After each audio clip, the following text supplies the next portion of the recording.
Plastic দূষণ আর নয়, বন্ধ করার এখনই সময়। এই প্রতিবাদ দিয়ে বিশ্ব পরিবেশ দিবস উপলক্ষে সাতক্ষীরায় আলোচনা সভা অনুষ্ঠিত হয়েছে। বিস্তারিত থাকছে মোকাররম বিল্লাহ ইমনের প্রতিবেদনে। রবিবার সকালে সাতক্ষীরা পৌরসভা মিলনায়তনে ওয়াটার এইড বাংলাদেশ ও সুইস কন্ট্যাক্ট বাংলাদেশের যৌথ উদ্যোগে এবং সাতক্ষীরা পৌরসভা ও রূপান্তরের আয়োজনে এই সভা হয়। অনুষ্ঠানে প্রধান অতিথি ছিলেন সাতক্ষীরা পৌরসভার প্রধান নির্বাহী কর্মকর্তা ইশতিয়াক আহমেদ। এছাড়া উপস্থিত ছিলেন পৌরসভার নির্বাহী কর্মকর্তা মোহাম্মদ লিয়াকত আলী, সমাজ উন্নয়ন কর্মকর্তা মোহাম্মদ জিয়াউর রহমান, নাবারণ উচ্চ বালিকা বিদ্যালয়ের সহকারী শিক্ষিকা নাজমুন লাইলা বিথি, কনজারভেন্সি ইন্সপেক্টর মোহাম্মদ ইদ্রিস আলী ও স্যানিটারি ইন্সপেক্টর রবিউল আলম সহ পৌরসভার অন্যান্য কর্মকর্তা ও পরিবেশবাদী সংগঠনের সদস্যরা। বক্তারা বলেন, প্লাস্টিক দূষণ একটি বৈশ্বিক সমস্যা যা পরিবেশ, মানব স্বাস্থ্য ও জীববৈচিত্র্যের জন্য হুমকি।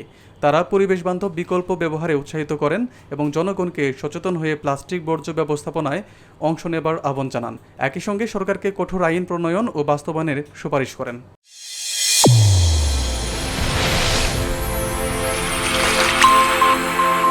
চ্যানেল A1 হৃদয়ের স্পন্দন।